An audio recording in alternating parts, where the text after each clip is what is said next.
we're going to conclude our time of lunch with a prayer and kind of like a launching pad for our next session, which I will be telling you about. So if the friars could come up here, and or if you want to stay there, and we will be singing the Ave Maria as Solanus sang it with us so very often.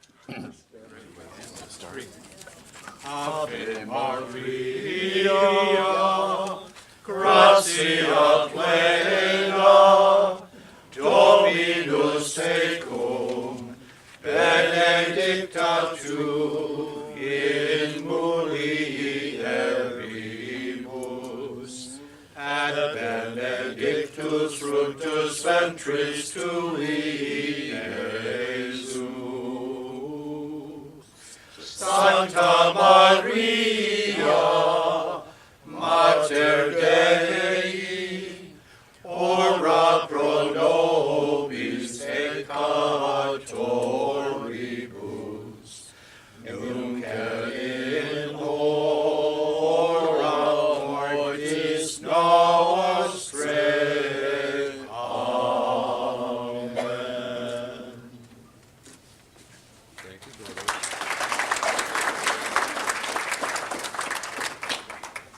We're going to have, just so that you know how we're planning this time together, and we certainly hope to be able to finish at 2:30. And but in this first session, we're going to have Capuchins Remember, and these are going to be two people in particular, one of whom has gone to the Lord to be with Father Solanus and everyone else, and that is our brother Leo. You cannot really talk about Father Solanus without talking about Brother Leo, because there really was, I believe, no Capuchin that lived with Solanus longer or understood him more deeply than Brother Leo. And we have 17, 20 minutes, something like that, of his sharing. And we thought it just would not be complete if we did not have Brother Leo sharing his memories and the significance that Solanus had in his life. Then along with that, we have, and we're happy to have, our brother, Father Pius, who is in Appleton with some of our older friars. And among all of us, Brother Father Pius is the only one who actually worked with Solanus, not just lived with him, but worked with Solanus. And so that's going to be this first section, is Brother Leo and Father Pius, who also was Brother Pius and is Brother Pius, remembering Solanus. Then we're going to have another Capuchin song, and then the next section is going to be 6 or 7 of us Capuchins who weren't old enough. We used to be young, but who weren't old enough in those days to work with Solanus, but who lived with him and came to appreciate him, even though we were much, much younger. We even used to have hair in those days, you know. But anyway, that's the second section, and then after that and some songs, we want to have time for you to ask questions of the friars that lived with Solanus, and then finally conclude with the blessing of St. Francis, which again Solanus would have prayed and sung many times. Incidentally, with regard to this singing, you know, Solanus loved to sing, but he couldn't sing very well. You know that, don't you? Just as he played the violin and couldn't play the violin very well. But he had this high-pitched voice because of his teenage throat disease that he had. But the wonderful thing about his singing and his violin playing is that he didn't do it well, but it didn't stop him from singing, nor did it stop him from playing the violin. So you will hear some of that singing, and it's like some of it is going to be kind of pitiful because that's who we are. But we're still singing, aren't we? Okay, so anyway, that's also in the spirit of Solanus. So now we will have the video of Brother Leo sharing with us the importance of Solanus.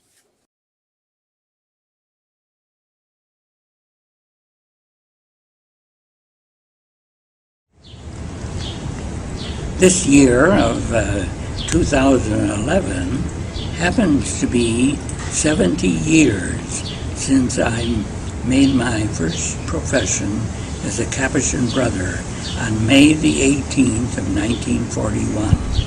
It has been a wonderful 70 years filled with many blessings, many graces as a Capuchin brother in the province of St. Joseph. I've had many wonderful opportunities to work in the spirit of St. Francis. But I think the greatest highlight of my 70 years in the Capuchin order has been knowing and coming under the influence of Father Solanus Casey. I began, after my first profession, to work as Father Solanus' secretary at the monastery office. And I think his influence, his inspiration has followed me all through my 70 years as a Capuchin brother. And for that I say thanks be to God, thanks be to God.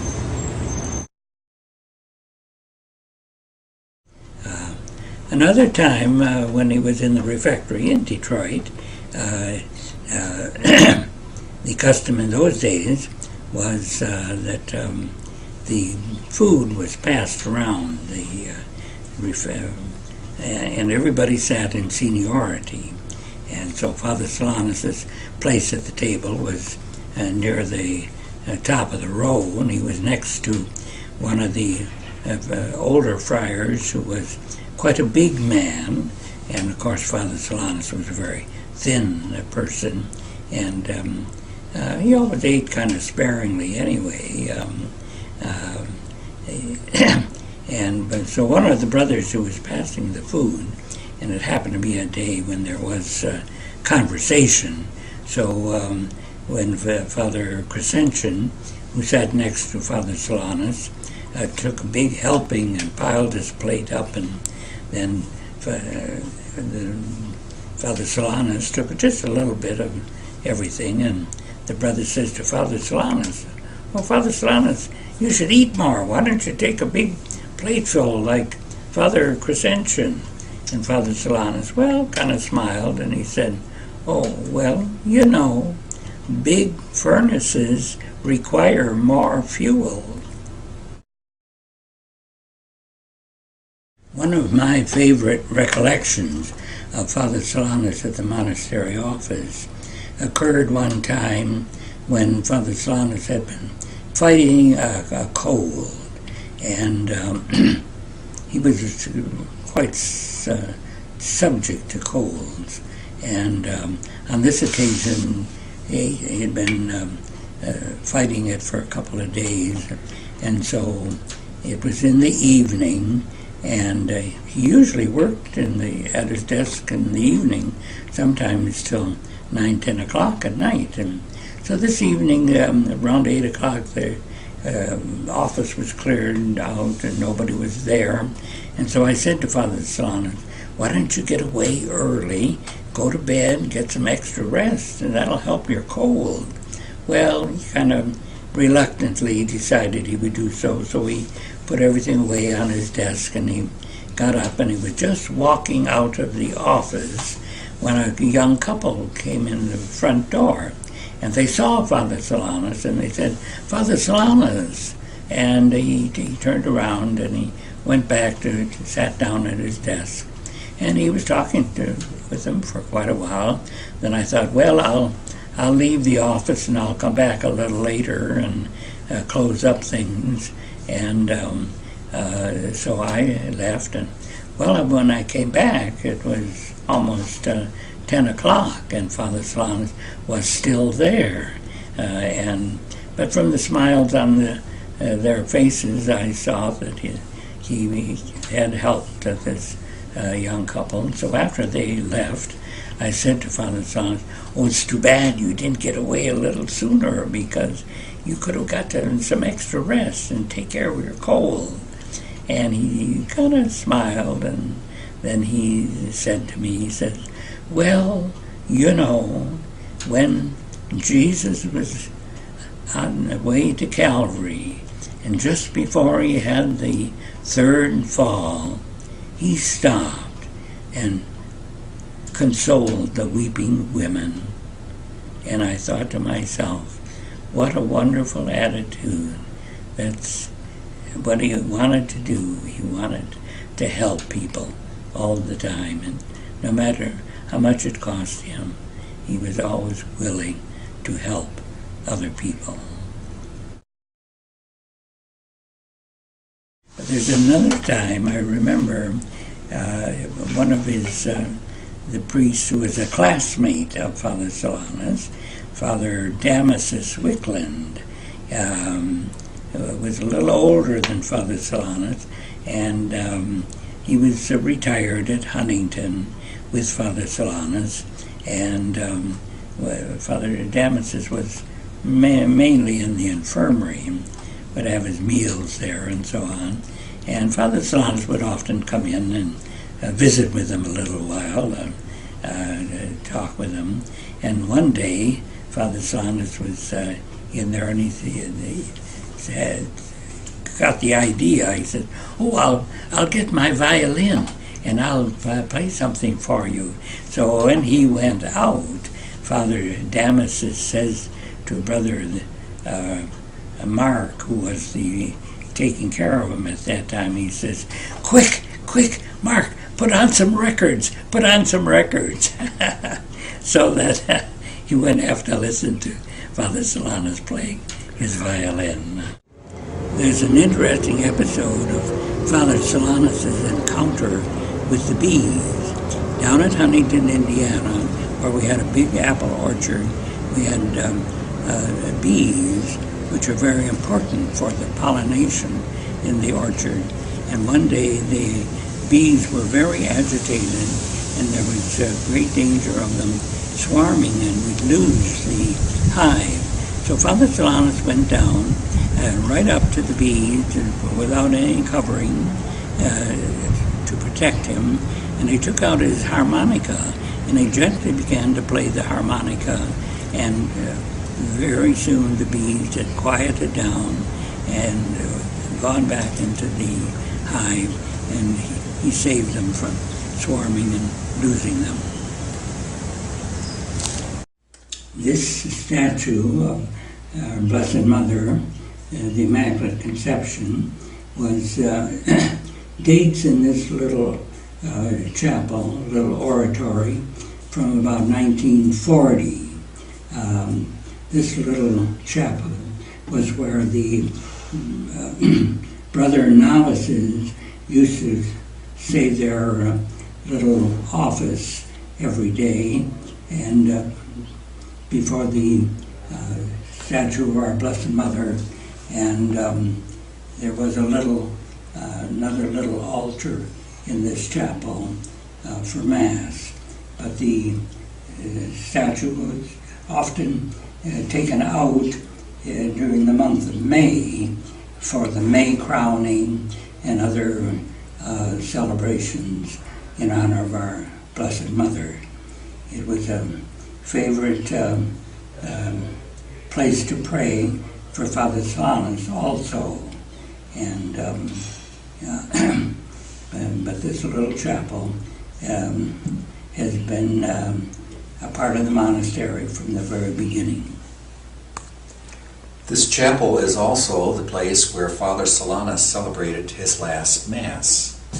It was on June the 28th, which was the Feast of the Sacred Heart that particular year. And it was the last Mass celebrated, and then some 3 days later he went into the hospital to where he remained until the time of his death.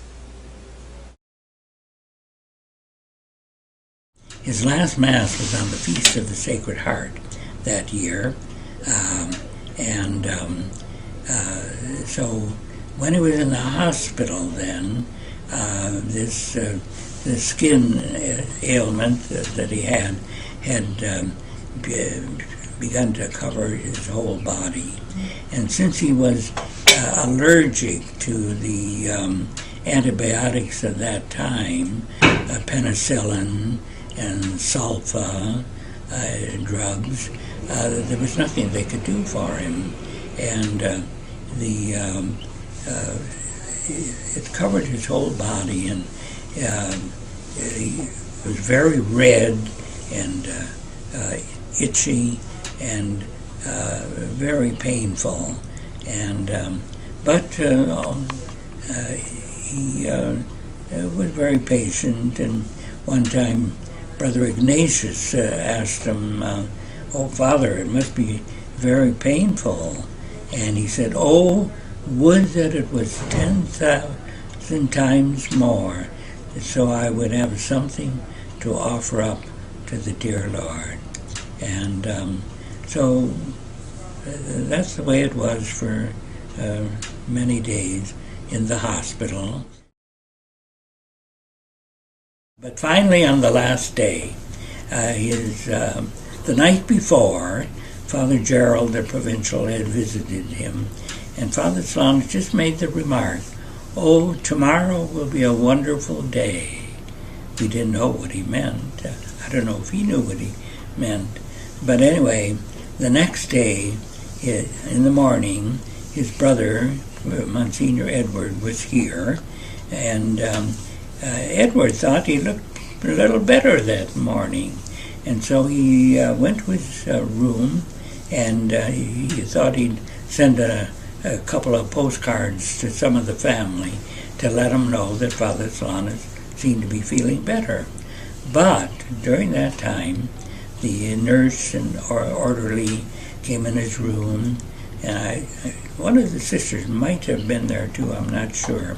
And so they changed the bed, and they gave him a rub down with some oil, and he was very weak, and he tried to say something to them, and his voice was so weak they didn't understand what he said.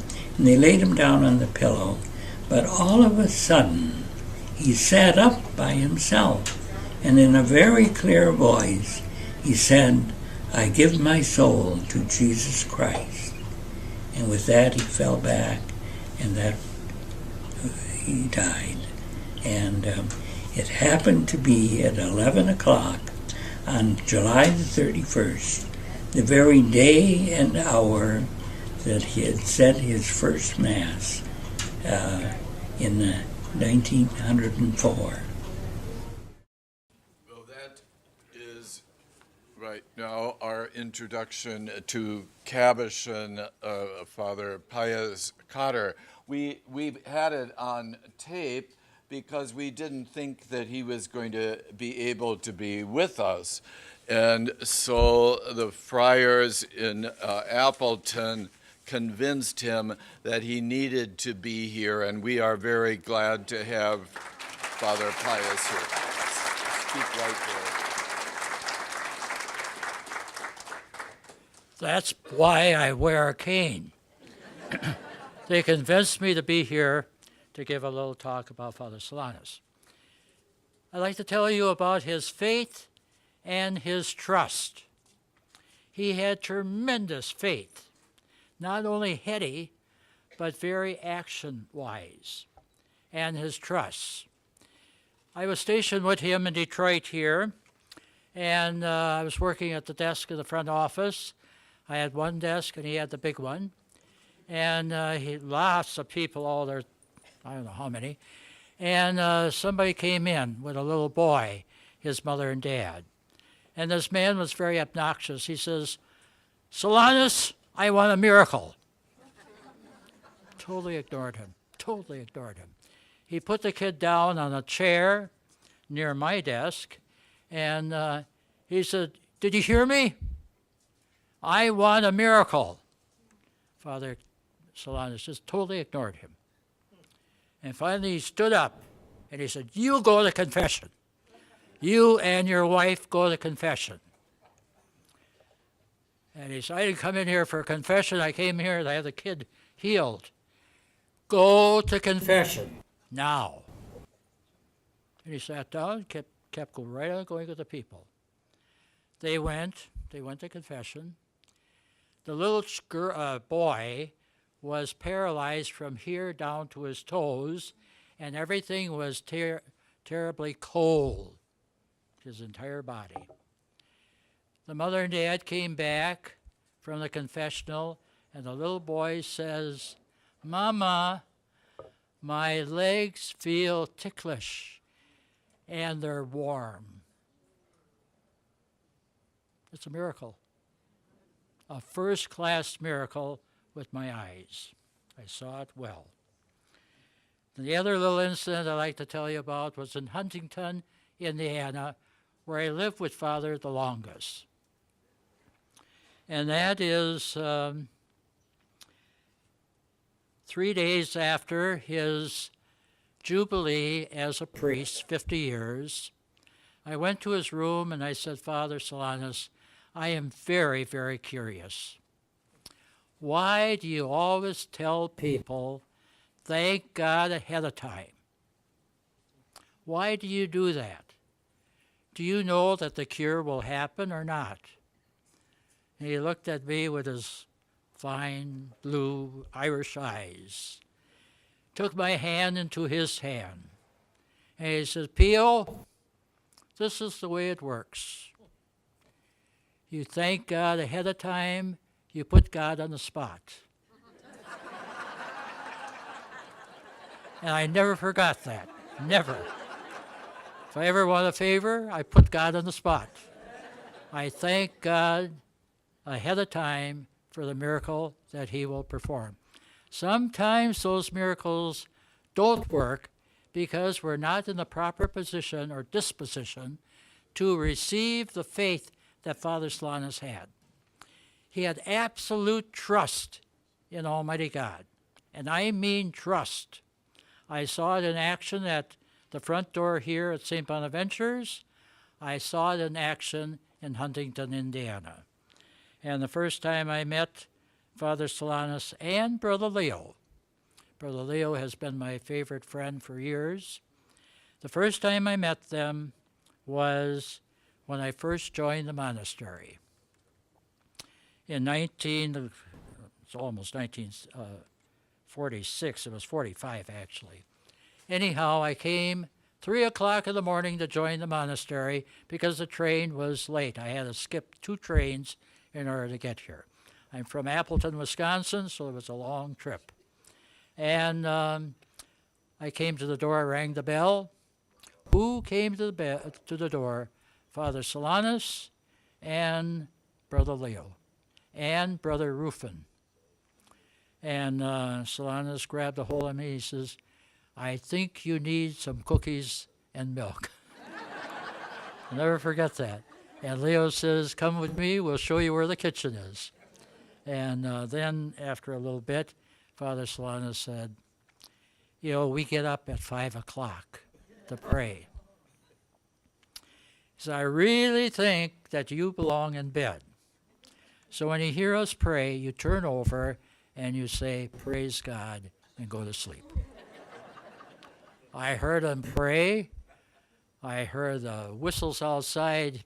There's a big factory over here, blow its whistle for the 7 o'clock, whatever they do. And I couldn't sleep if I tried. First time I really slept was 2 days later, because this was all brand new to me. So I'm very grateful to know Father Solanus and to know Brother Leo. And I think my time is over. Because I have limited time, there's lots more good stories. But there are many more stories in my heart that I could tell you, let me tell you.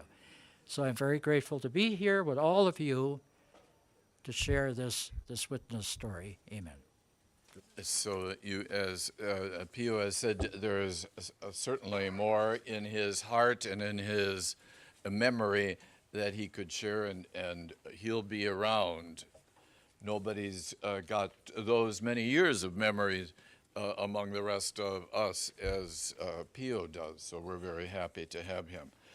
So now, in the close of this session, can I ask the friars to come up again, and we will have, this is a song that has been a part of our tradition for years, and all these songs, as I said before, or meant to say, Solanus would have sung with us. And this song is called the Old Timo, and that means, that word is last in Latin, the Ultima.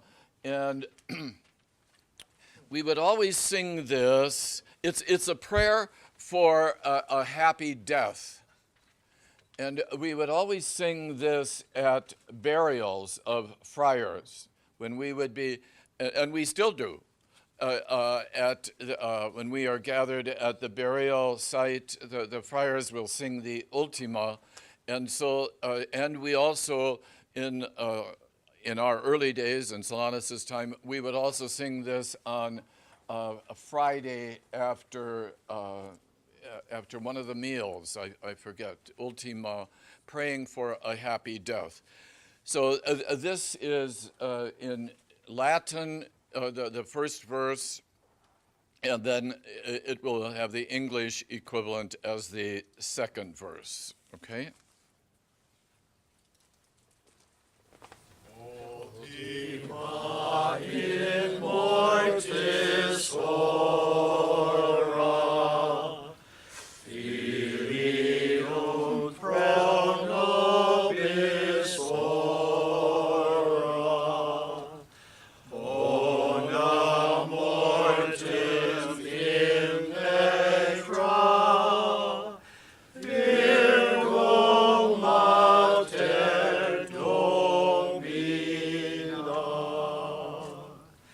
In our last and evil hour, come and aid us with your power. Happy death for us obtain, Virgin Mother, fairest Queen.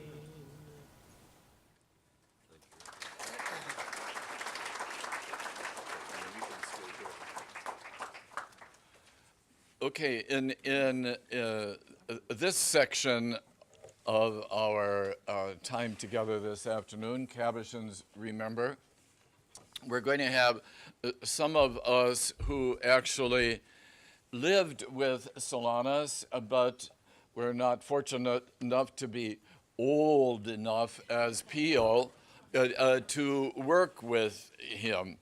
The common denominator for all of us is that all of us who will be sharing were either in our temporary vows, when after the year of novitiate, we would take vows for 3 or 4 years, and that's what and then there would be the opportunity to take them for life.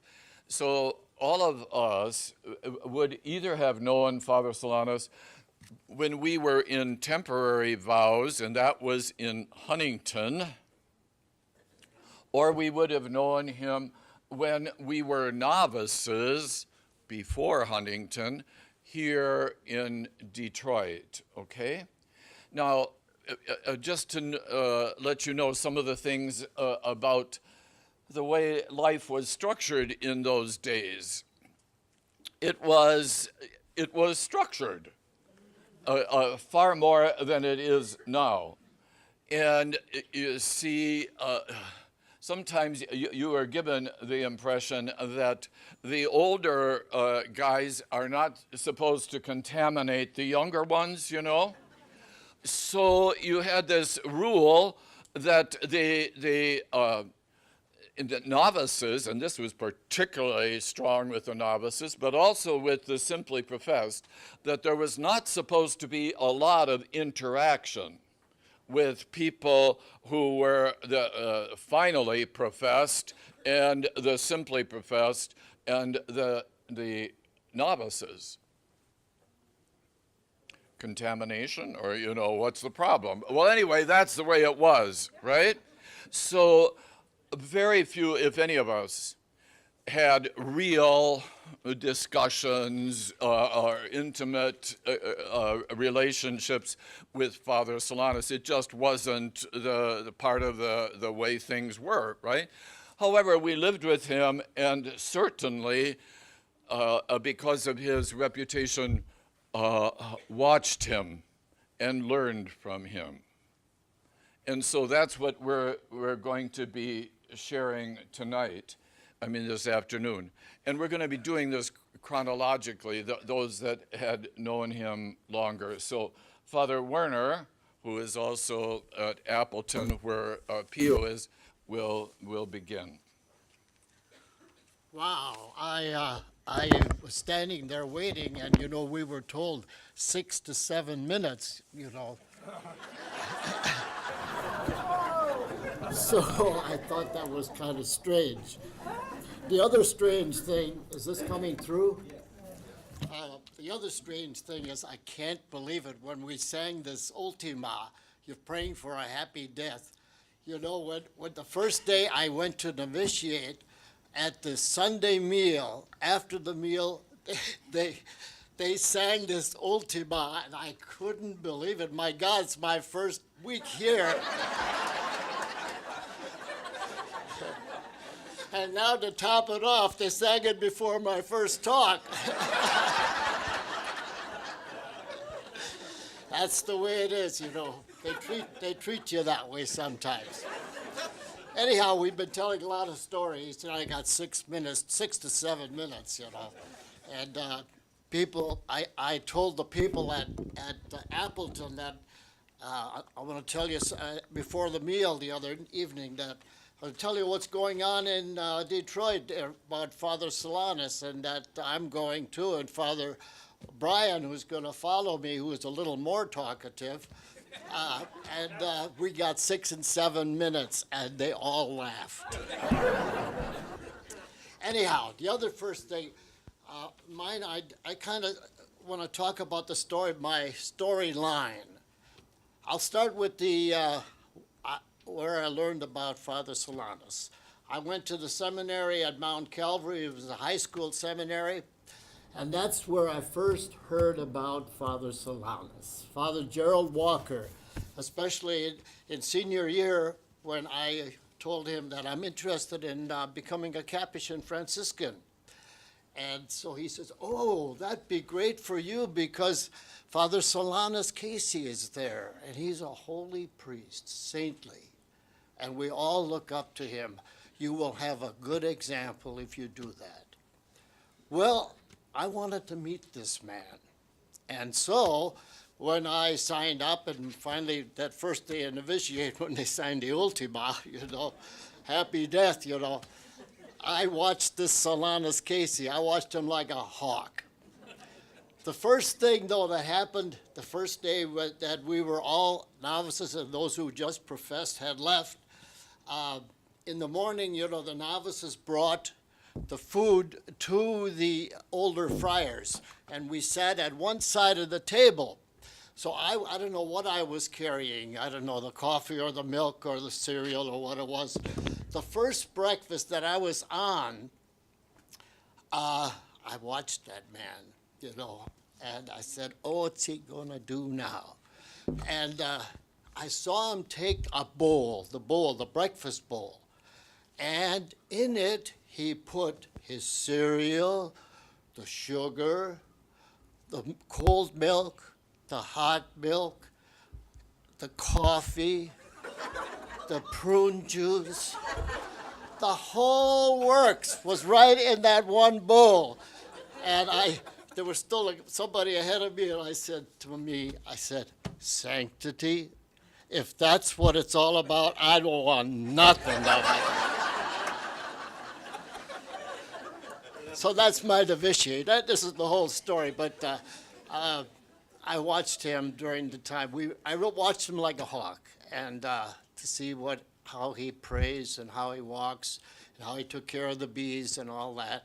And he never got stung, except when somebody was hard on him. I think it was Father Elmer. He complained about something, and he came to the beehive, and Elmer got bitten, and Solanus didn't. And Solanus laughed. Anyhow, that's my novitiate was great. I was in Huntington, but then there was a switch in our formation process that the college department also moved to Huntington. And so I had 3 years of college. I was at the age of 18 to 21 or 30, that was way back then. And so we were college students. So when we watched Father Solanus, he had that scroochy voice, yes, brother, faith, all that kind of stuff. And so we kind of mimicked him being college students. Of course, I wasn't part of that. But anyway, yes, brother, yes. That's the way it was, kind of screechy. Yes. So you'll hear more now. But anyhow, then was the formation days. And that was 1952 or something like that. And I watched this man, and he was a saintly man. Even though we made lots of fun about him, we mimicked him, etc. I sometimes use it in my homily. When I did it in Detroit one time here at St.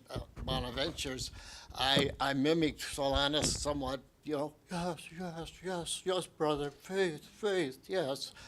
And I said that he takes the foot. One time I actually saw him. I was in Huntington. I saw him.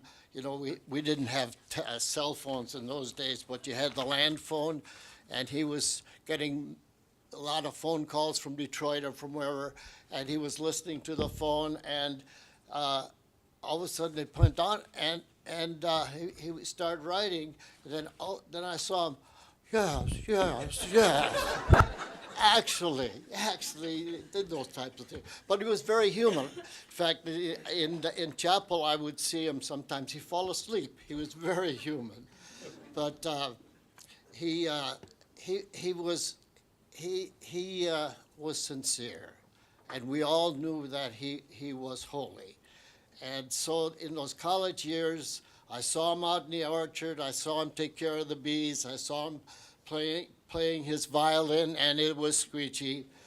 And at recreation, and he sang Mother McCree, whatever that song was, and he sang the Ave Maria like we just did. And so he was, glory be to God, yes, glory be to God. He would be a holy man. And he did heal people. We heard the stories. I never witnessed one, but he healed people, and he listened to people. He challenged people. And I know he challenged people to go to church, and if people want to give him a lot of money, then he would say, give it to the missions, the Seraphic Mass Associations. And so he was really holy. And sometimes busloads came from Detroit, and he would go out and welcome them, and he would pray with them. He would anoint people with oil or with holy water, or he had relics of the 12 apostles. I don't know where he found those, but anyhow, he would bless them with that. So it was never, he always pawned it off God in some other way. It never took it to himself. So that was really great. And but he did heal people, and he made people feel good about themselves, And then I went on to theology and different places, and then my ministry strand, I was in preaching, and I was in Wisconsin most of the time until 1978. That's when I was asked to head the vocation department for the province. And so I was in Detroit, and all those years I was in Wisconsin, I didn't hear much about Father Solanus, maybe occasionally, but he wasn't part of my life. But when I came to Detroit, he became alive. Not really, he had passed away already, but he became alive to the people whose lives I touched, like people like you. No matter if I was preaching somewhere or if I was shopping somewhere or whatever I'd meet, I'd meet somebody. Oh, you're a Capuchin Franciscan. You're from the monastery. Oh, my mother went to Father Solanus and she was healed. Or I'd meet a grandfather. Oh, one of my grandchildren. My daughter took the child to him and came out healed. It was always things like that. And he was really alive here in the Detroit area. So it was just marvelous to see him, how alive he was by the people he had touched, and it had continued, and it's still continuing. People come to the friary, and the healing services they have here are just marvelous, and things happen. I forget what day of the week that is, but it's just marvelous. So we had our fun with Father Solanus. We made a lot of fun, and I mimic him a lot, and I use him in a homily. And even when I talked to these ladies here, they didn't care for that too much. But anyhow, I think my 7 minutes are almost up. But I just want to tell you that he was a holy, saintly man, and we knew it. But we had lots of fun with him, and knew it, and we were proud, and I am still proud that he's my brother.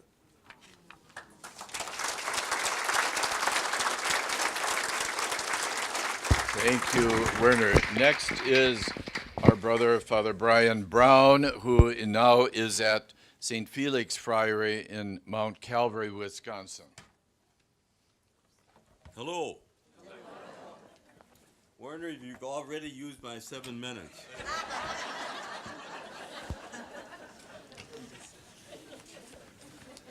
We passed out these pictures of Father Solanus and his family. Brian, closer. Take them home with you. Do what you want. There's two reasons of this. The biggest, holiest spot in this building dedicated to Solanus for me is this huge big picture of the family. You can do all the churchy stuff you want. I want to see where he came from, what made him tick.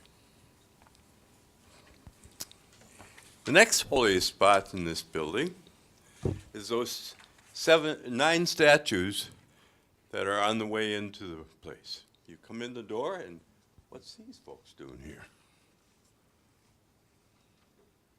They were all the figures of liberation of the 20th century. Archbishop Romero,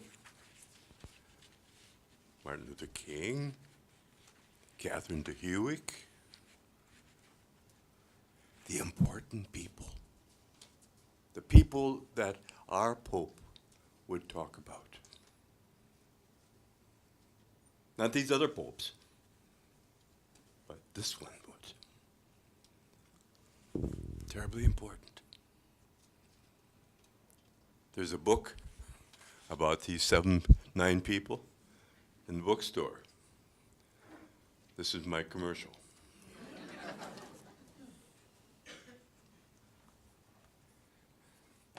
We got to know the stories. We got to go. I'm not just going to do the personal stuff. I've had to study to understand this dude. I have to know where you're coming from. Or my contact with you is very superficial. And the same goes, we got to know where Solanus was coming from, lest the cult of Solanus be a superficial academic exercise. This is my second commercial. This book is in the library or bookstore too. This is the main book that was sent to Rome to ask them to make him a saint. The main book about him that all the bigwigs over there have to read.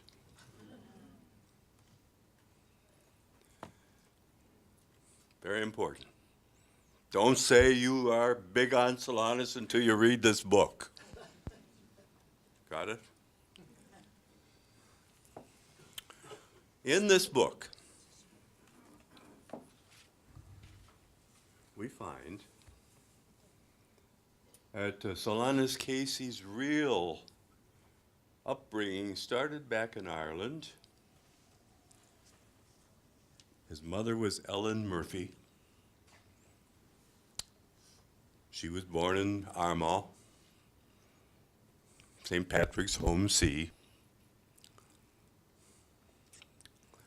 Her grandfather, or her father, died of starvation in the Potato Famine. 1848, the ditches of Ireland were loaded with dead bodies of people who died from the famine. An unnecessary famine that the Brits imposed on the Irish. The potato famine, the potatoes failed that year, but the grain crop was wonderful. And they sold all the grain to foreign markets and starved the Irish. And so 1.5 million Irish died in 2 years. Another million left.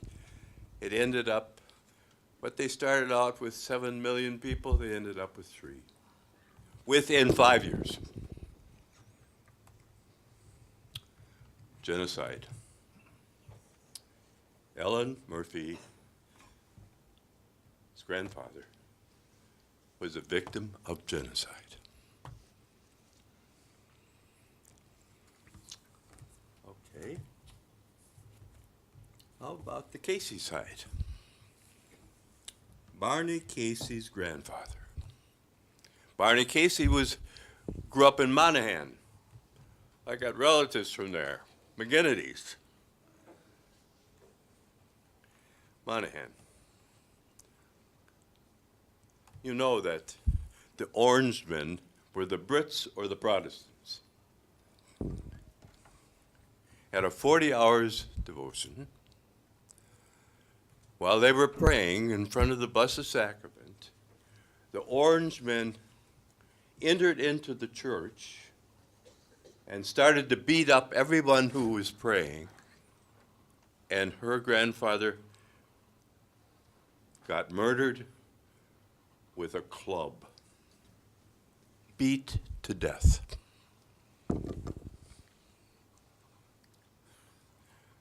Now, tell those stories in your family. Tell those stories.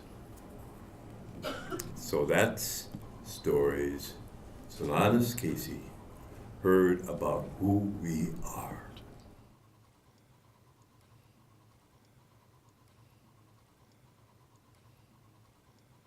It had an indelible effect on him. Never lost it. We have a lot of pious stories about him, but what we don't hear are what he really thought about the world and about the church. 1921, a 5 or 6 page letter to the Catholic paper in New York, and they wouldn't publish it. The Irish Republican paper had to publish it because the bishops put their heads in the sand. Solanus apologized to Cardinal Hayes at a gathering, and the Irishman from New York says, "That's all right, Father. Just do your best to take care of these people." Because they were still coming in. Here's what Solanus said in a homily. You want to get in his head? You see, we got to get in this man's real head. Bear in mind what the words may mean to each of us.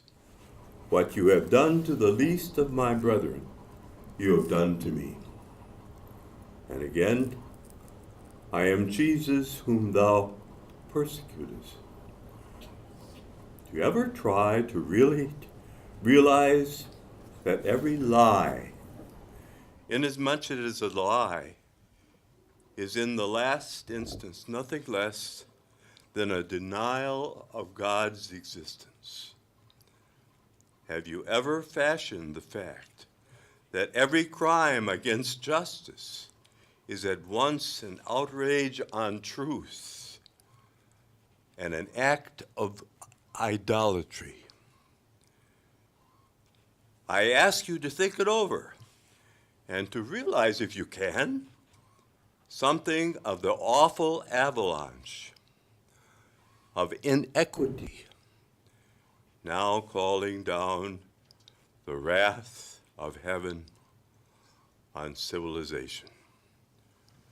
Through a godless press, blasphemy against truth and justice, not by individuals, but by the nationwide and international blasphemy.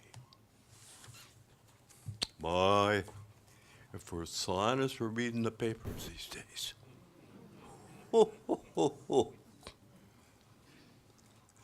we wouldn't be such a mealy-mouthed church.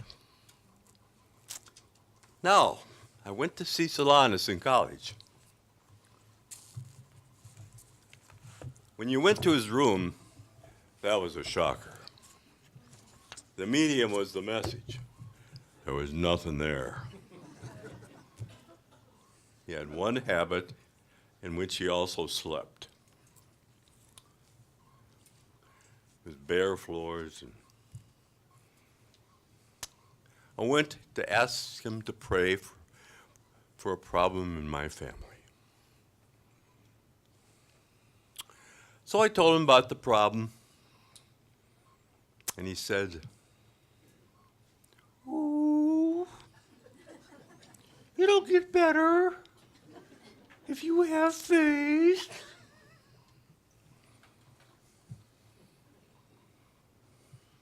Just thank God ahead of time. Put God in spot.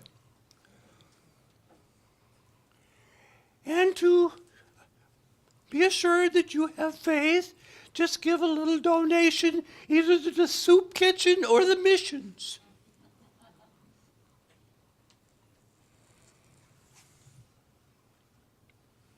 I left the room.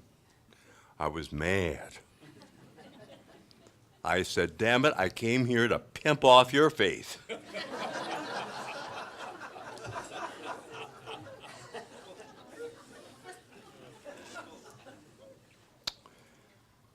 It was marvelous as I've thought about it in my life.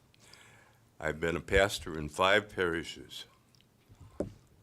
One of the biggest problems is Catholics don't know how to give to the church. And one of the things to develop is how do we go about what the Protestants do well, tithing. And their theology is the same as Solanus. To show gratitude to God for your blessings, tithe. And that doesn't mean 1%. Tithe. In gratitude. He was on the money. And he knew how to get people up off their money. Solanus was in these places: Yonkers, Harlem, Lower East Side, or St. John's too, in New York. 4 places. Appleton, and the longest in Detroit, and a little time in Huntington. Somebody in Rome told me that in 1952, before the split of our provinces, 70% of the mission money, the money from the Seraphic Mass Association, 70% came from our province. And we had 16,000 foreign missionaries in the Capuchin order. And who got that money? Who got that all started? Casey. Thank you. Thank you, Brian. And now we have our brother, Father Jim Andres, who's a native of Detroit and who is now at our Capuchin Retreat Center in Washington, Michigan. Thank you. I think I have 20 seconds. First of all, yes, I grew up in Detroit, and so as a kid I knew of Father Solanus. I didn't meet him, but according to my parents, they came here several times when we were young to have masses said. So he was known in my family and many others as well.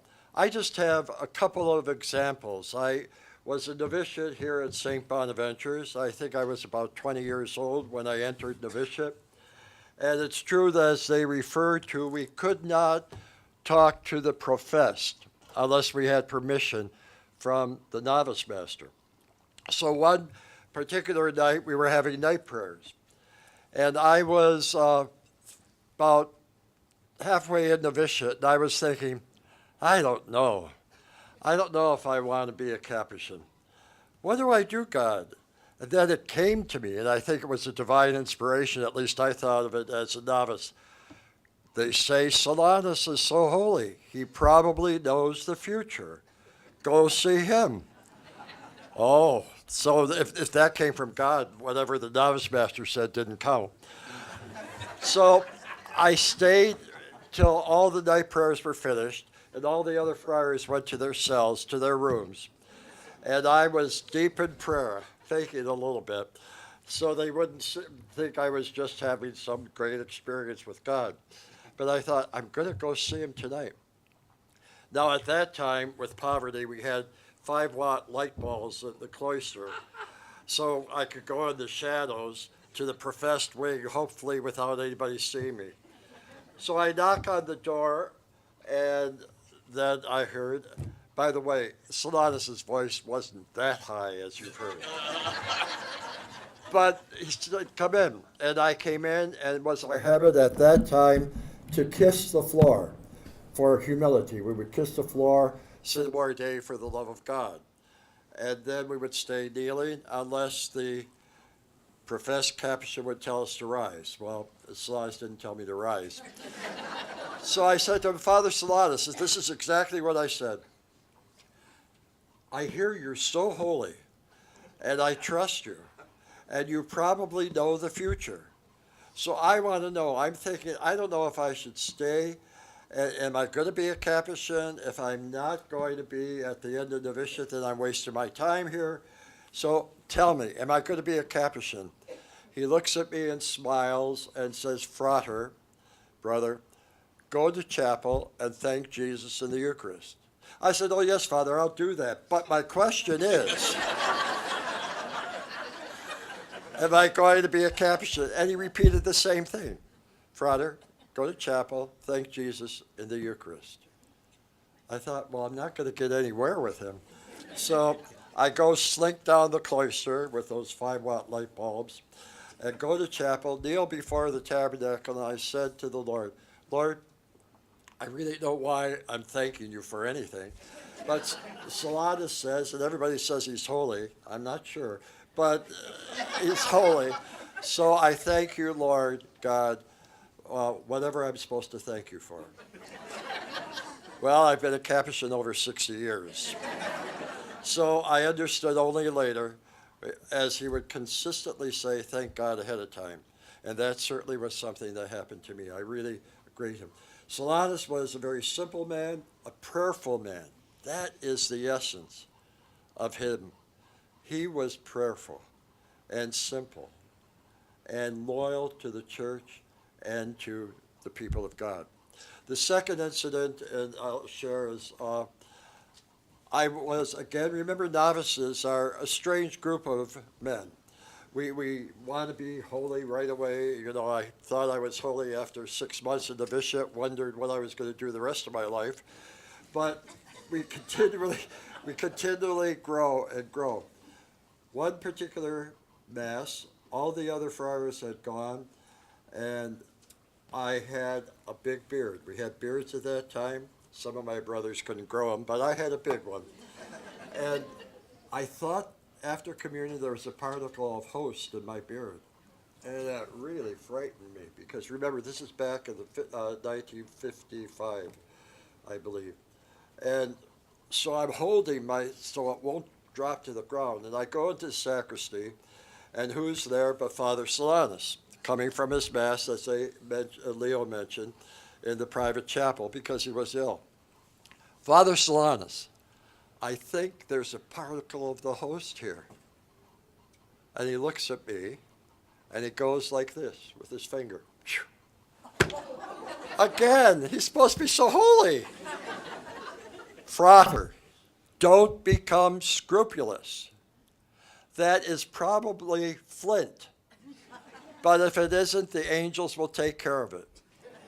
Think of what a holy man, but so practical, so real. He wasn't head in the clouds. He was a real, authentic man, and he was concerned about this simple, stupid novice that he's going to start being scrupulous because you begin the spiritual life, you think everything's a sin and you worry about it, you're just like on a tightrope. No, he knew the love of God, and he didn't want his young brother to experience that. So my sisters and brothers in the Lord, those are two experiences that were very special because they were just between him and I. But I admire him again because of his loyalty to the church, his love of Scripture, and is really a man of prayer, which every Capuchin, if he admires Solanus, knows that this is the road to Christ. Thank you for your attention. Well, I guess I am the next. I'm Father Dan Crosby, and I am stationed here at St. Bonaventure's, and actually I've been here for only 3 years, and it is the first time in my Capuchin life that I have been back to to live at St. Bonaventure's and minister here since I was a novice. And I was a novice from 1956 to 57 here at St. Bonaventure's, and as you know, it was my first year in the order. That year was also Father Solanus's last year alive. And so it was a tremendous privilege to live with him. And I would just affirm everything that has been said. And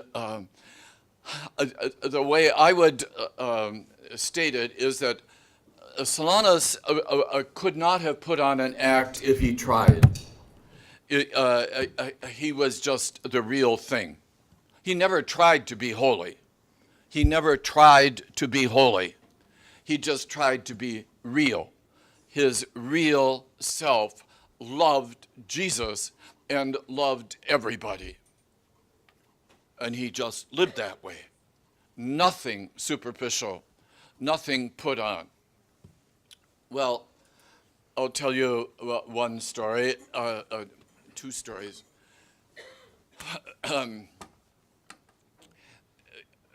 We would always have our Sunday Mass, well, we'd have our daily Mass in the monastery chapel, you know. And then on Sundays, we would sing, we novices, and there were 31 of us in that year, up in the choir loft for the 9 o'clock regular Mass.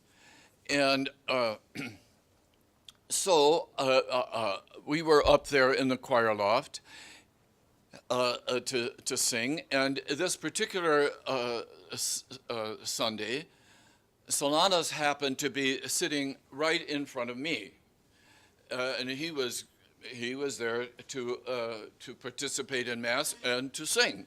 Okay, now the Capuchin that was having the Mass, presiding and preaching, was a character in his own right. His name was Father Cuthbert Gumbinger. And Cuthbert at that time was the provincial secretary. Cuthbert later became archbishop in Izmir, Turkey, which is one of the old name for Izmir is Smyrna, Turkey. And that's one of the 7 churches in the Apocalypse. You know, Izmir, incidentally, is one of the places where this day many refugees embark to try to make that Mediterranean hazardous voyage. Well, anyway, that was going to be Cuthbert's future. He was a character in his own right. Well, I don't know what the gospel was of that day, but Cuthbert was preaching, and I don't know what his message was even, but he told this story to elucidate whatever he was elucidating, and it was about a farmer and his donkey, except that Father Cuthbert used a different word for donkey, which was ass.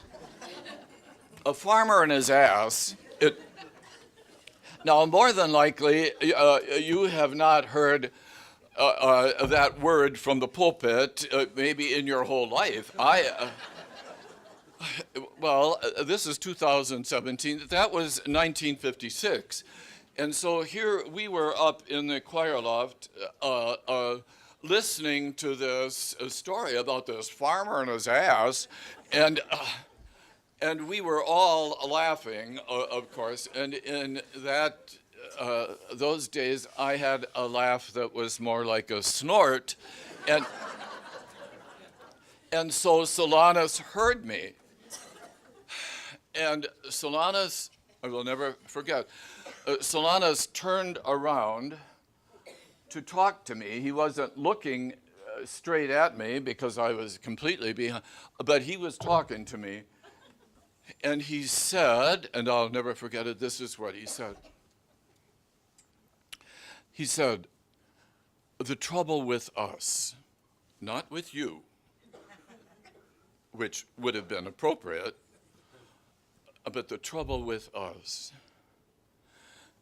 is that we don't appreciate what he's trying to tell us.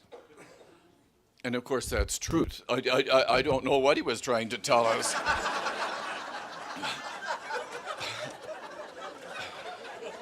I was right up there on the surface, this farmer and his ass, and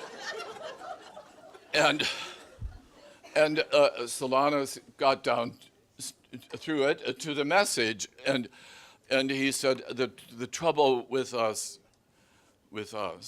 is that we don't appreciate what he's trying to tell us.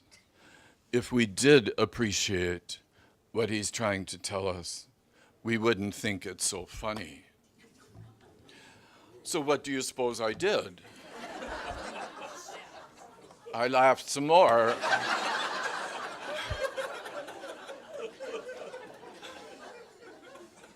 as I tell people, I am Exhibit A for the fact that you lived with a saint doesn't make you a saint. So, however, I learned much from that story, and that word "appreciate" is how I remember Solanus. I would hear that word more than any other word. If we'd only appreciate. And when he would say that, it wouldn't, like, do you appreciate the sunshine today? He would appreciate, he'd linger over it, and it was like honey coming from his lips. If we'd only appreciate our faith, he would say. Or he'd say, if we'd only appreciate what it means to be a Capuchin. And I can remember, even when I'd hear him say that, I can remember as a novice saying, yeah, and look at what the Capuchins did to you. They wouldn't let you preach, and they wouldn't let you... If we'd only appreciate what a difference our life would make, what a difference there would be in our country if we'd only appreciate each other. A final story which says the same thing is that on Christmas night, my first Christmas night in the order and his last Christmas night, I went to chapel after supper on my way down to the community recreation and to make a visit to the Blessed Sacrament, and everything was dark. It was 7 or 8 o'clock or whatever. And as I was in chapel alone, I heard this squeaky noise coming from the big chapel. And I knew immediately what it was. But I had to open up the door from our chapel to the big chapel to see for myself. And there, up in the choir loft, all by himself in church, was Father Solanus, Christmas night, playing Christmas carols to the Christ child on his violin. No one else knew that, heard that. That was his last Christmas. If we'd only appreciate what a difference it would make in our lives, in our relationships. Now we're going to have a brother Richard, who really was not a Capuchin when Solanus died, but kind of like what Father Jim was saying with his parents, came down to be with Solanus, and he wants to tell some stories. Thank you, Dan, for your stories. Well, it really goes back to my early years as a young child at home. We often heard about Father Solanus Casey, and one of the main reasons why we heard about him was to the fact that Solanus Casey, we were related to his family. That is my family. My mother's uncle was married to Solanus's oldest sister. Looking at the picture here, you can see the lady that is next to Mr. Casey. Her name was Bridget as well, and that was the aunt, or the great aunt, that I had. And so we used to hear a lot about Father Solanus. And at one point, as time went on, I have an older brother that was in a serious auto accident and severely injured his leg to the point to where they thought they were going to amputate it. And so with great concern, my mother said, let's go down and see Father Solanus. So we came down here to the monastery to see Father Solanus. And first of all, though, we had to call and ask for permission to see him because he was pretty well retired by that time. That was in December of 1956. And as Father Dan mentioned, he was pretty well worn out and very nearing death. And so at that point, they did give us permission to come and visit with him. And so we were brought back to the parlor or to the area that they received visitors in. And we sat down with him, and my mother told him what the situation was with my brother. And he just simply said, "Oh, don't worry, things are going to be all right." You know, he had this kind of high-pitched voice that so often some of the friars will joke about. And so anyways, that's what he said to us. He said, "Don't worry, things are going to be all right." And so he went on to talk about his early years as a young man and some of the things he did. And so we certainly appreciated that. And he said, "You know," he says, "when I was a youngster," he says, "I used to play a fiddle at barn dances." And he says, "I just restrung my fiddle this morning." He said, "I'd like to play for you." So he went off to his room and come back with his violin in hand and played several tunes for us, and we thought it was great. And little did I know, and I really don't have an ear for music. But anyways, he really, we enjoyed it. It was a good entertainment. And so anyways, it was kind of funny because later on, of course, when I entered the order and I so proudly said to the friars, I said, "Oh," I said, "I had the opportunity of hearing Father Solanus play the violin," and they all said yes, and so did we. So anyways, it was a wonderful experience. When it came time for us to leave, we asked for his blessing. And so we knelt down, and he said, "Just a moment." He says, "Let me go get the relic." And he went in to the sacristy and got this relic that he used for blessing of people. And it's the relic with the 12 apostles on it, and along with a piece of the wood of the cross. And so he ends up blessing us. But I must admit I have to kind of step back a little bit in this story because of the fact that when he told us about his own life and so forth, he said, "You know," he says, "when I entered the Capuchins," he said, "I didn't get to see my mother for 8 years." To me, it didn't mean much, but my mother kind of thought, "Oh, that's terrible, you know, not to be able to see your son for 8 years." And basically that was because of travel conditions and things like that, and they were about 1,000 miles away. But anyways, so then when it came time for us to be blessed, and he came to me and he put his hand on my shoulder, my mother's heart sunk. She says, "My God, he has him for the monastery. I won't see him for 8 years."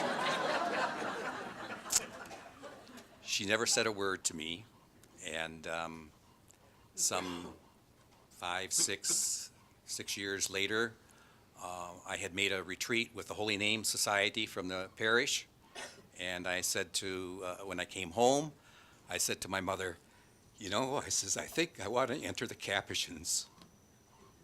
She didn't say a word, but it was very hard on her.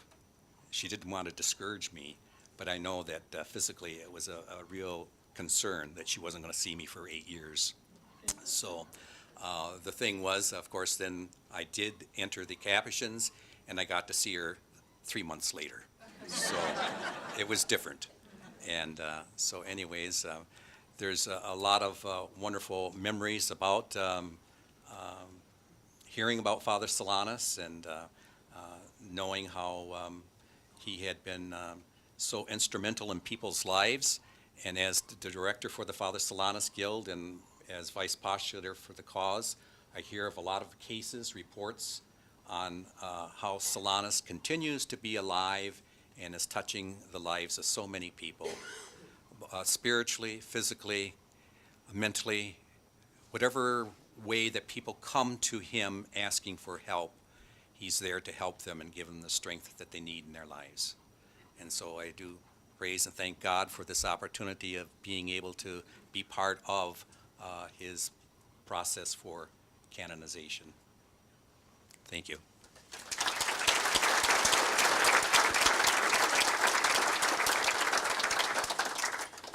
Thank you, Brother Richard. And what we're going to do now is to sing what is called several verses of the Capuchin ballad. It's a humorous song about Capuchin life that Solanus would have sung.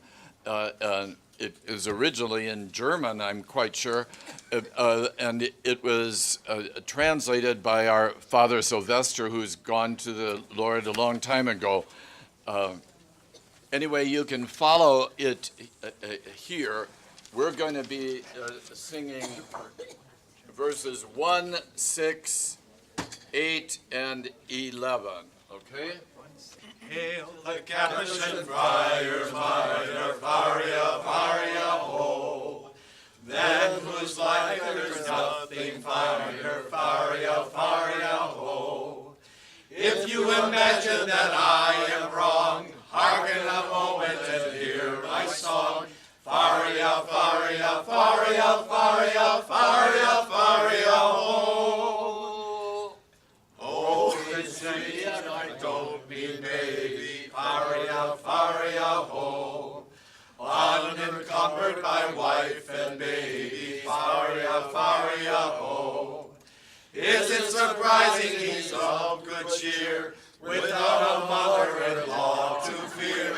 Faria, faria, faria, faria, faria, faria, ho. Let's sing it together. 8. Sages tell on the simple friar, faria, faria, ho. Raise our civilization higher, faria, faria, ho. Those who have studied his life and books claim he's not nearly so dumb as he looks. Faria, faria, faria, faria, faria, faria, ho. Hence quod erat demonstrandum, faria, faria, ho. Has been proven and quite laudandum, faria, faria, ho. Hail to contentment mid earthly strife, hail to the Capuchin rule of life. Faria, faria, faria, faria, faria, faria, ho.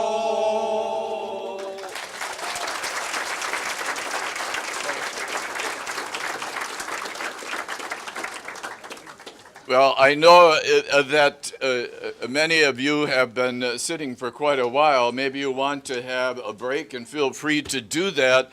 But we would like to have this last part of our time together this afternoon for questions that you might have for any of us and our recollections and memories of Solanus. So feel free to, if you want to have a break, but we'll also continue at this time, all right? So, anything that you'd like to be asking about? Yes. Yeah, I'm to Father Pio. A lot of my readings and studies with Father Solanus was especially his love for women and the melancholia that they would suffer, and I know a lot of women would come to see him. Do you have any special thoughts on how he ministered to those women? Because he just had a beautiful appreciation for those women who suffered with. Maybe, did everybody get the question that Father Solanus in her reading had a special concern for women, and the word that you used, the melancholy, that often would happen at different periods in their life? Very, very good. I thank you very much for that question. Not only Father Solanus loved women, I do too. That's why I sat next to this beautiful young lady in a white sweater. Yes, Father Solanus did have a very, I should say, partial, maybe, affinity, an armor, if you want, a love for women. Number one, he loved the Blessed Mother. And I think that was the whole thing that kind of inspired him. Then, too, he loved his own mother. And I'll never forget when he told me across the farm, he lived on a farm, across the river of the farm, the St. Croix, was Mrs. Cotter. I says, you mean my mom? He said, no, I never knew your mother. It was, we find out, my great-great-grandmother that lived across the farm on St. Croix River. That was Father Solanus. And Mrs. Casey would talk to Mrs. Cotter across the Troy. That was a little stream. So to go back to your question again, yes, Father Solanus appreciated women in the most ultimate different way. I can't remember one thing he told me. He told me something about, it'll come to me in just a moment, about a woman. He said something about the womb, and it always stuck with me. And that's why I think I really appreciate any woman that comes to see me. Mostly they come in the confessional. I don't know why, but they come in the confessional. Father Solanus could never hear confessions. I feel very privileged when women come to me in the confessional. I'm not answering your question probably directly, but anyhow, is there something more that... No, for me, when I was reading on his life, what really drew me to his spirituality was his love, especially in one of the books I read that he didn't really understand, especially women in their 40s and that why they suffered melancholia. But he said that a lot of them just weren't understood, and he just was so grateful to listen to them. And that was a turning point in my life. And I said, what a wonderful man to understand some of these, and I'm sure men have it too, but for me personally, depression has been a big impact on my life, and it was just his love for those who had mental health issues, and even his own brother. I just thought that he saw in people, he just loved. I mean, I could just sense his love for those types of illnesses that I don't always find today in today's world. It just was beautiful. You're absolutely correct. Absolutely correct.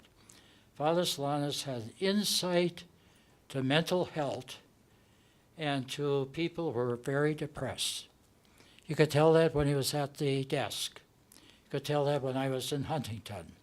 He had a special insight to those people with that malady, with that disease. And I think for women, he was all for them. All for them. And I'm not excluding the men, by the way, because I am a man myself.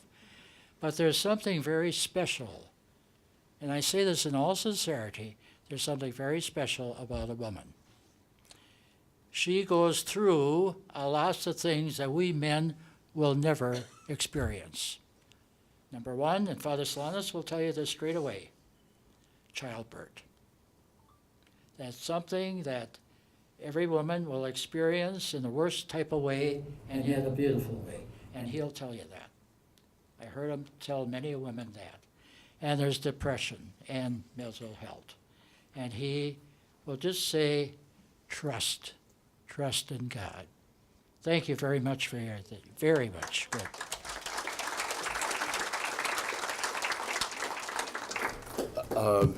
Maybe for those who would have other questions, please stand up since we don't have a microphone. Stand up so that people can hear the question. Okay. Anyone else? Go ahead. Thank you. How far are we now on getting his beatification?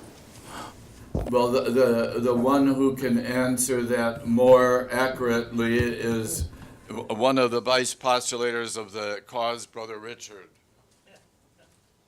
Well, that is a good question, and it's often asked.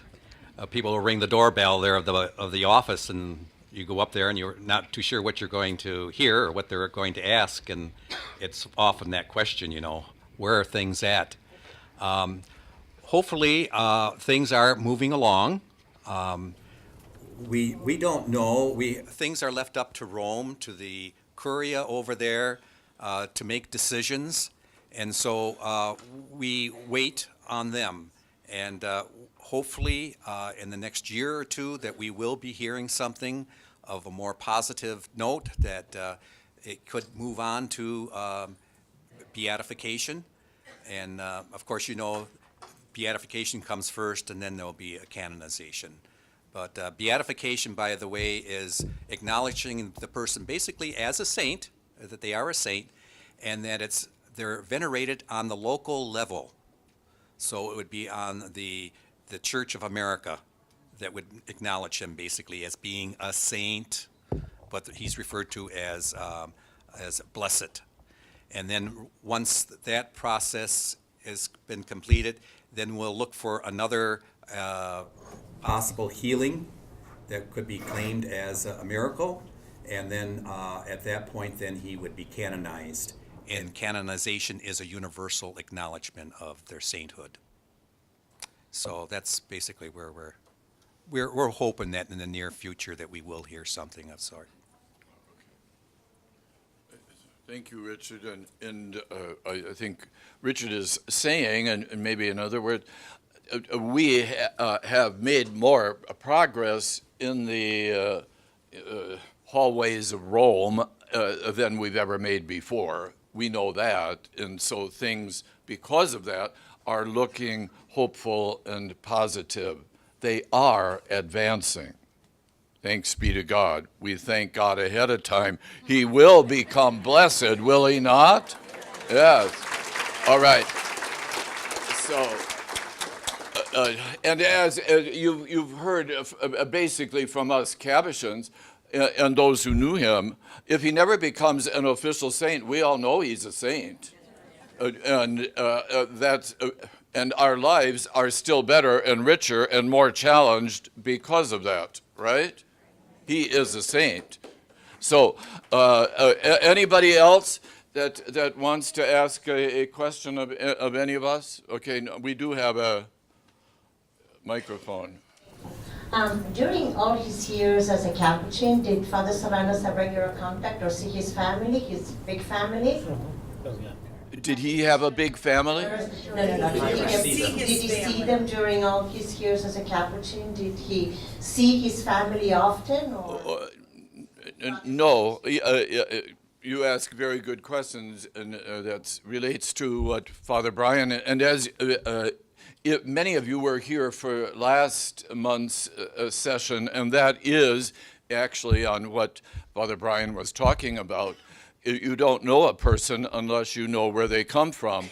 And so that was the January session where we tried to understand where he came from with the help of his grandnephew and grandniece, talking about that whole family.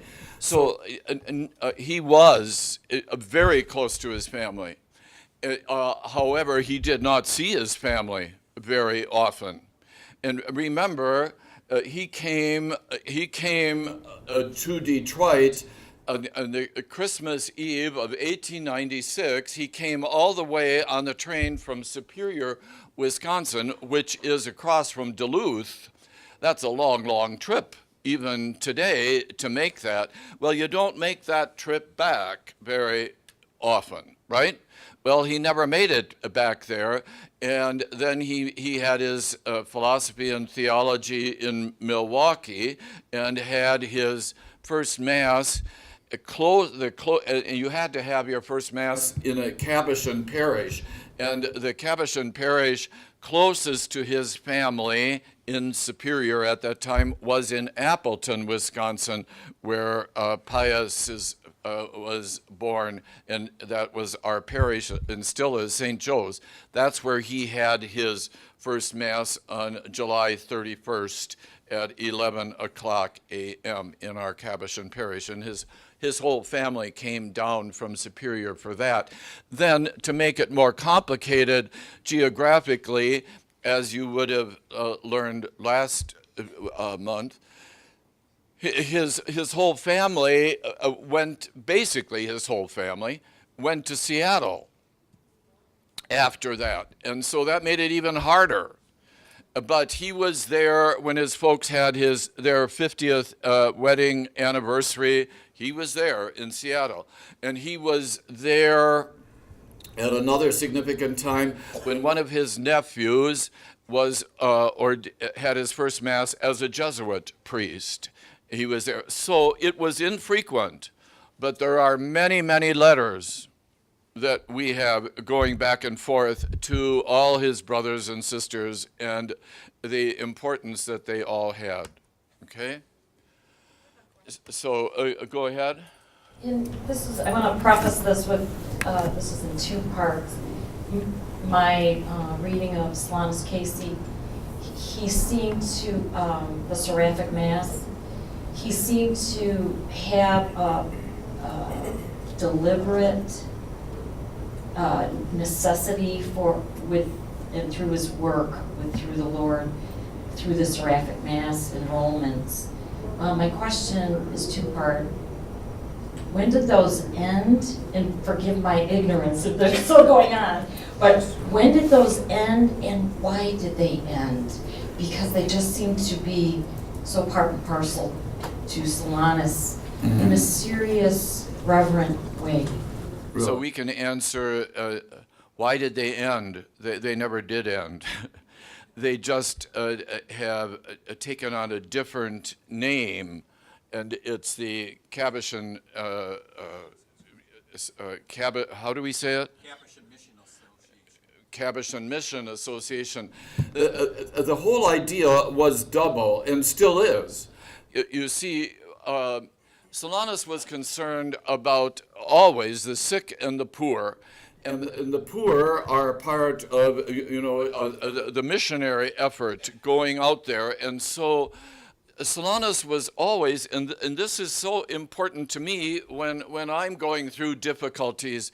It's like he was inviting people to, can you get the focus off yourself? Yes, you are going through difficulties and they're real. But can you be concerned about other people in the midst of this? That was part of what Solanus was trying to do, and that's very healthy. It reminds me of what Jesus was saying to Mary and the beloved disciple on the cross. Look at each other, not just me. Well, anyway, and then the second thing is his love for the Eucharist. You are, through this Capuchin missionary association, you are inserted into the masses of all the Capuchins throughout the world. And you are praying for them, and you are inserted into their prayer. That's pretty good. And that still goes on, and you can still get these enrollments at the main desk. Okay, thanks for bringing that up. Anyone else? Go ahead. Can you stand up? Go ahead. I'm just wondering, what year did Father Solanus pass away? What year did he pass away? He passed away July 31st, 1957. It will be 60 years ago this July, and that's why we're having this 6-month preparation remembrance of Solanus. This is a significant year. Okay? Father Solanus was a part of our family when I was growing up in Detroit. My grandfather was born with a bad fever, and he came from a big family, Polish family, and they believed that he wasn't going to make it. The doctor said he wouldn't make it in the nighttime, and the sisters came to see Father Solanus. He might have come to the hospital, I'm not sure the details. And my grandfather made it through the night. And my mother went into kidney failure, and when we would come to the healing masses. My mom was celebrating 8 years. I was able to give her my kidney, and Father Solanus helped us through it. It was really rough times, but it was like, I just wanted to say that. Thank you. Well, thank you for sharing that. Incidentally, your sharing is giving us a preview of what our next month topic is in this 6-month. We had last month, the Casey family remembers. That was the family remembers. Today, it's the Capuchins remember who Solanus is, and how he lives on. next month, we are going to be having Detroit Remembers. And go ahead, David. And David is the new director at the Solanus Center and is in charge of that next month. Did you enjoy this today?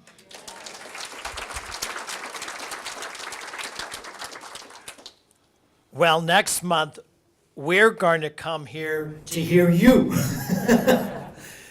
And so I already have one volunteer. I'm looking for people that have stories to tell too.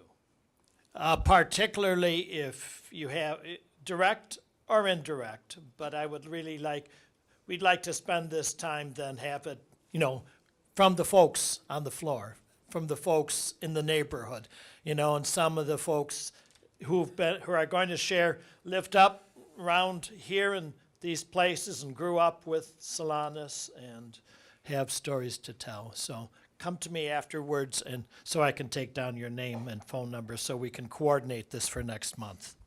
So thank you for bringing that up. You are helping us. Okay, anyone else have anything to reflect on or ask about? Well, thank you very much for coming. It's been a joy for us to be able to share these stories with you.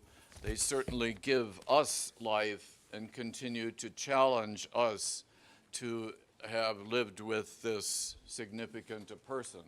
So what we're going to do now in conclusion is to pray for you this blessing of St. Francis, which Father Solanus would have sung often. This is our blessing to you. May